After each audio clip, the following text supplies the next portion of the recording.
नमस्ते साथियों। देखिए, आज हम आपको बताएंगे कि जो संख्या वाले शब्द होते हैं ना, जिनका पहला पद संख्यावाचक होता है, वो द्विगु समास है या बहुब्री समास है। ठीक है, क्योंकि हमको पता है कि जो पहला पद अगर संख्यावाचक है तो द्विगु समास होता है। लेकिन कुछ ऐसे उदाहरण है जो पहला पद संख्यावाचक होते हुए भी कैसे होते हैं, वो बहुब्री होते हैं। ठीक है, तो उनको समझेंगे। जैसे कि हमारे पास में है पंचरत्न। ठीक है, ये शब्द है तो द्विगु समास होगा, क्योंकि देखो पहला पद संख्यावाचक है, दूसरा क्या है, रत्न है। तो यहाँ पे देखो इसका कोई अन्य अर्थ नहीं निकल रहा है। यहाँ पंचरत्न का मीनिंग क्या हो रहा है, सिर्फ 5 रत्न, ये द्विगु हो जाएगा। वैसे तिरहा है मतलब 3 रहा, तो ये भी पहला पद क्या है, संख्यावाचक मतलब द्विगु समास। लेकिन उसके बाद में है पंचवटी। अब यहाँ पे बहुत संदेह होता है कि ये हम द्विगु में रखे या फिर बहुब्री में। अब कहीं पे बहुत से टीचर बता देते हैं कि ये द्विगु है, कुछ बता देते बहुब्री है। तो हम पता कैसे करेंगे कि कैसा है ना, मतलब द्विगु है या फिर बहुब्री है। तो देखो पंचवटी, पंचवटी अगर मैंने बोला कि आपको पंचवटी जाना है तो दिमाग में क्या आएगा, एक महाराष्ट्र का विशेष क्षेत्र है ना, जो पौराणिक समय का जो क्षेत्र है। ठीक, तो वो आएगा हमारे पास में, एक विशेष स्थान है। तो इसका अर्थ क्या हो जाएगा, एक विशेष स्थान से है। पंचवटी मतलब 5 वट के वृक्ष से कुछ लेना देना नहीं है। ठीक है, ऐसे तो बहुत जगह पे 5 वट के वृक्ष होते हैं, तो उसको तो हम पंचवटी नहीं कहते हैं। तो इसका क्या हो रहा है, एक विशेष अर्थ निकल रहा है। तो ये क्या हो जाएगा, बहुब्री समास हो जाएगा। देखो एक तर्क के अनुसार ये सिद्ध हो रहा है कि क्या है, बहुब्री समास है, ना कि द्विगु समास। ठीक, वैसे देखेंगे त्रिफला, यहाँ पे संख्यावाचक तो दिख गया हमको, लेकिन द्विगु नहीं होगा, ये क्या होगा, बहुब्री समास। क्यों, क्योंकि त्रिफला क्या होता है, आंवला होता है, हरड़ा होता है, बरड़ा है ना, ये 3 फल को क्या कहते हैं, त्रिफला कहते हैं। ऐसा तो नहीं है कि आपके पास में केले है, जाम है, अंगूर है, तो आपने कह दिया कि त्रिफला है। कहेंगे क्या, नहीं कहोगे। तो त्रिफला एक 3 विशेष फलों का जो चूर्ण होता है, ठीक है, उसको कहते हैं। तो त्रिफला भी क्या हो जाएगा, बहुब्री समास हो जाएगा। वैसे पंचगंगा, ठीक है, अब देखो इसमें हम देखेंगे संख्या तो है, लेकिन 5 विशेष नदियों को क्या कहते हैं, गंगा कहते हैं।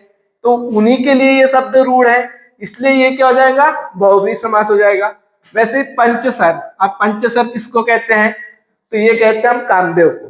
ठीक है, जब कामदेव के लिए हो गया है तो ये क्या हो जाएगा, बहुब्री समास। क्योंकि देखो देवी देवताओं के जितने नाम आते हैं बहुब्री में आते हैं। तो आपको पता होना चाहिए, सर मतलब बाण।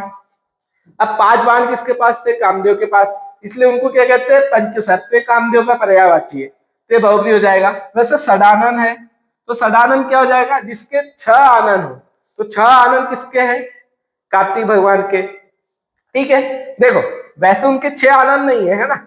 अगर उनके 6 आनंद होते तो तो द्विगु में हो जाता, क्योंकि भाई 6 आनंद, 6 आनंद क्यों नहीं है। देखो हम कहते हैं पंचानंद किसको कहते हैं, शंकर भगवान को।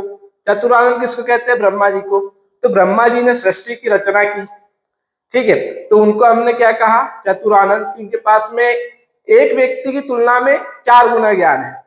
तो हमने फिर शंकर भगवान को उनसे और अधिक बुद्धिमान बताने के लिए क्या कह दिया, पंचानन। और कार्तिकों को शंकर भगवान से भी अधिक बुद्धिमान बताने के लिए षडानन कर दिया। अब दशानन जो होता है, अब देवताओं ने तो अपने अनुसार अपने देवताओं के नाम रख दिए।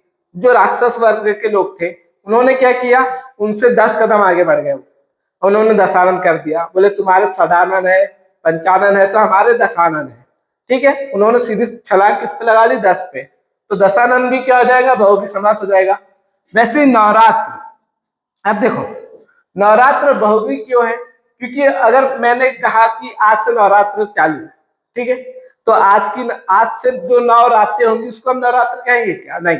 जो चैत है, चैत का महीना या आसुद का महीना, उसकी जो नवरात्र होती है, वो विशेष जो नवरात्रि होती है, उसको ही हम क्या कहते हैं, नवरात्र कहते हैं। ऐसे नहीं कि आज से हमने नवरात्र इंजीनियर कह दिया नवरात्र। तो विशेष नवरात्र के कारण क्या हो जाएगा, बहुब्री हो जाएगा।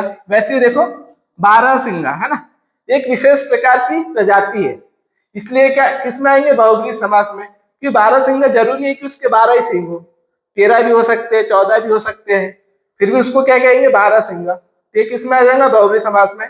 वैसे देखो तिरंगा, अब तिरंगा हम जैसे ही बोलते हैं तो हमारे दिमाग में ये नहीं आता है कि 3 कलर के कोई रंग हो, हमारे दिमाग में क्या आता है, झंडा आता है भारत का। ठीक है, तो तिरंगा भी क्या हो जाएगा, बहुब्री समास हो जाएगा।